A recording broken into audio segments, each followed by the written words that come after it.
paz do Senhor para todos. Hoje eu quero ler um texto aqui com os irmãos. Encontra-se em Lucas, capítulo 20. Vamos ler aqui do 9 até o 16, que diz assim: E então eles começaram a falar ao povo esta parábola. Certo homem plantou uma vinha e arrendou a uns lavradores e foi para uma terra distante por muito tempo. E no devido tempo enviou um servo aos lavradores para que lhes dessem dos frutos da vinha. Mas os lavradores espancando-o, mandaram-no embora vazio. Novamente ele enviou outros servos e mandaram embora. Novamente ele mandou outro servo e mandaram embora vazio. Ele enviou novamente um terceiro, e eles também o feriram a este e o expulsaram. Então disse o senhor da vinha: O que eu farei? Enviarei o meu filho amado, talvez vendo-o respeitem. Mas vendo-o os lavradores, eles arrazoaram entre si, dizendo: Este é o herdeiro, vinde, matemo-lo, para que a herança seja nossa. Assim eles lançaram-no fora da vinha e o mataram. O que lhes fará, pois, o senhor da vinha? O que lhes fará o senhor da vinha?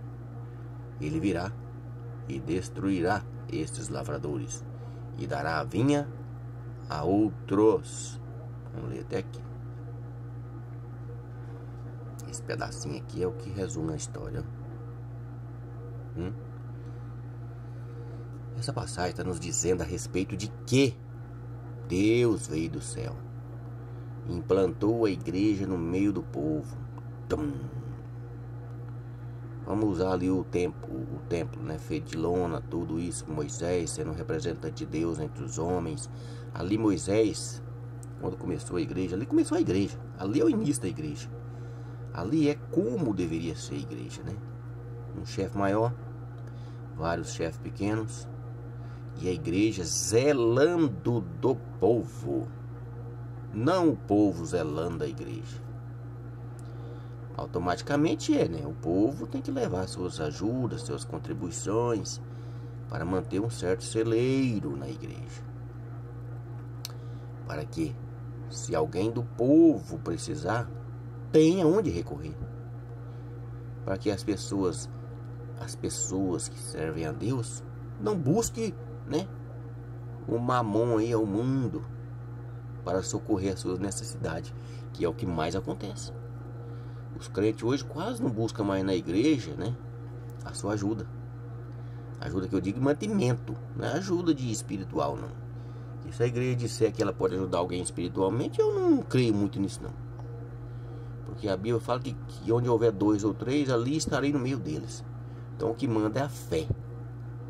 Se eu tenho fé, eu peço. A Bíblia fala: se tiver fé do tamanho do grão de mostarda, pedireis o que quiser e vos será feito. Então não quer dizer que eu tenho que ir lá na igreja para orar para Deus me ouvir, não.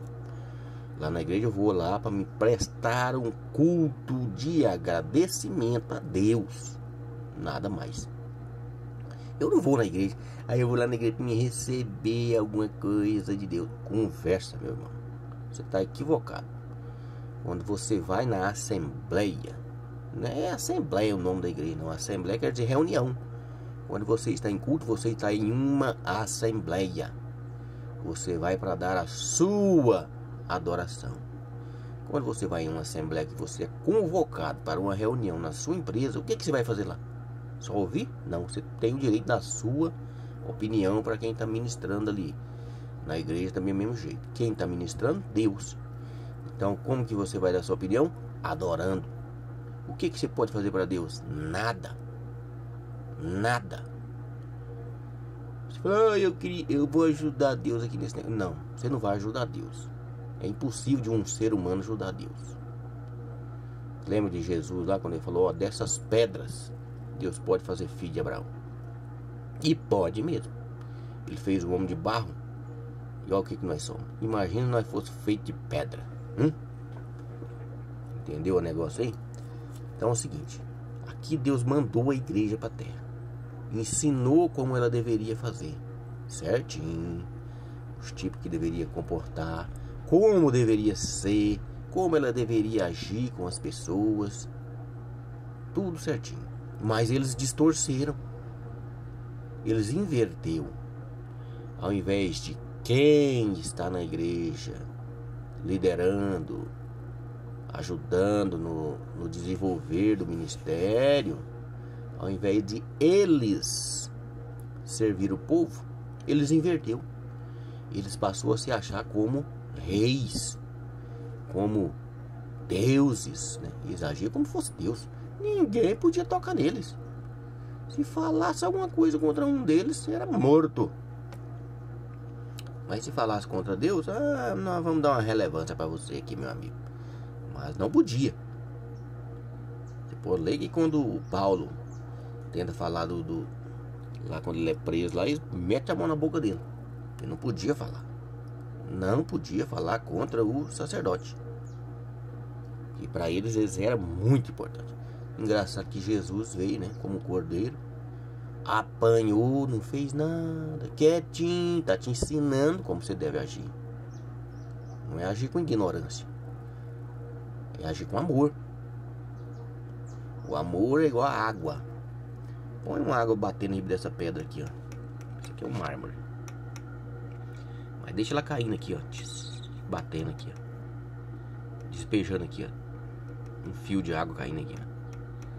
Você vai ver que com o tempo ela vai furar essa pedra. Então assim é o amor. O amor vence qualquer coisa. O amor joga fora todo medo, a Bíblia diz, né? O verdadeiro amor lança fora todo medo.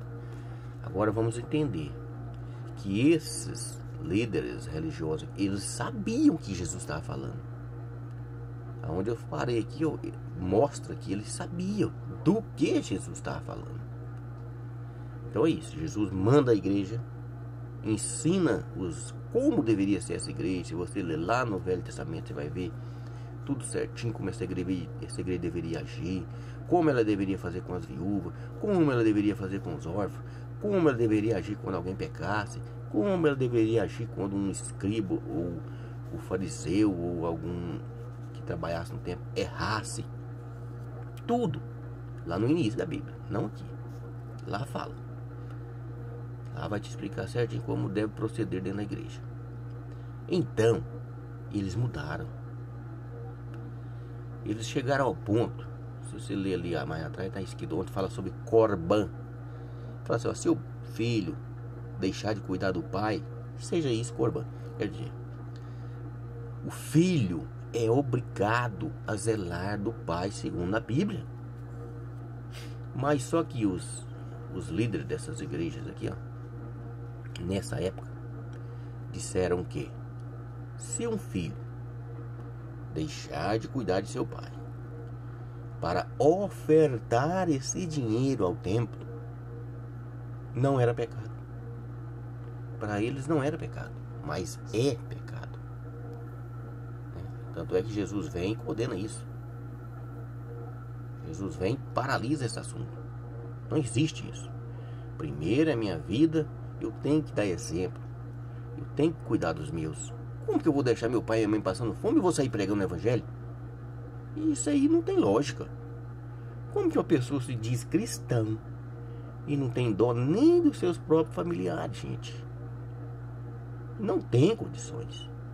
Ele está dando um mau exemplo, sem saber que as pessoas olham para nós e olham para a nossa vida. Eles sabem quem nós somos, sabe quem é a sua família, sabe como você trata a sua família. Eles sabem. Então o seu testemunho muitas das vezes vai valer mais do que a sua pregação. Então o que quer dizer isso aqui? E ouvindo eles isso, disseram: Deus o proíba. Está entendendo isso aqui?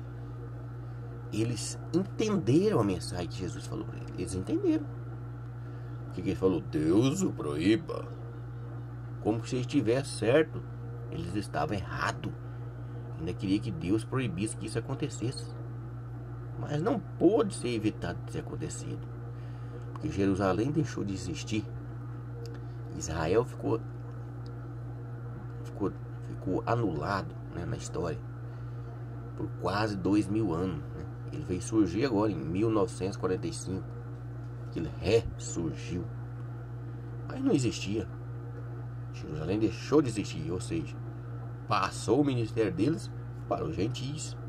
E graças a Deus fizemos bom proveito disso. Com certeza Deus ficou muito satisfeito com o que foram feito no começo, porque também já estamos ficando igual a eles. Hoje, né, nossas igrejas não querem mais zelar dos seus membros. Elas querem ser zeladas, né? Elas não querem contribuir com os membros. Elas querem que os membros simplesmente contribuam com elas e elas administrem esse dinheiro e ponto final. Acabou. Não tem negócio de cuidar de viúva, de órfão. Não, isso aí fica pro governo. O governo tem suas assistências sociais. Errado. Esse dinheiro que entra na igreja é para isso. Ela tem que zelar do ministério. Ela tem que manter as pessoas pregando o evangelho, né? Os missionários. Tem que manter esse povo. Porque a igreja, quem vai na igreja é quem está buscando a Deus. Agora, quando o missionário vai para o campo, ele está buscando as pessoas que não vão na igreja. A partir do momento que a pessoa foi para a igreja, ele está buscando a Deus, certo? Ele foi. Às vezes ninguém nem chamou ele, mas ele foi. Ele passou na porta, viu, o Espírito Santo vai tocando nele, vai, vem meu filho, vem meu filho, vem meu filho. E ele vai. Agora o missionário é diferente. Ele vai atrás das pessoas. O culto no lar é diferente. O culto no lar vai lá e leva o culto dentro da casa da pessoa. E dentro da casa daquela pessoa, ele abrange ao redor ali, ó, todos os vizinhos que às vezes não vão na igreja e que vão sentir o desejo de ir à igreja. Então é isso aí. Essa passagem aqui está dizendo a respeito do como deve ser o agir da igreja. Como deve ser? Obediência. Obediência total a Deus, a palavra, a Bíblia, aos profetas, administrando, aplicando a igreja da maneira correta. Correta. E não simplesmente se servindo da igreja. Então fica aí esse pensamento do dia aí, essa mensagem para hoje. Lucas, capítulo 20, do versículo 9 ao 16. Amém? Fique com Deus todo mundo. Deus abençoe o dia, né, a noite de cada um.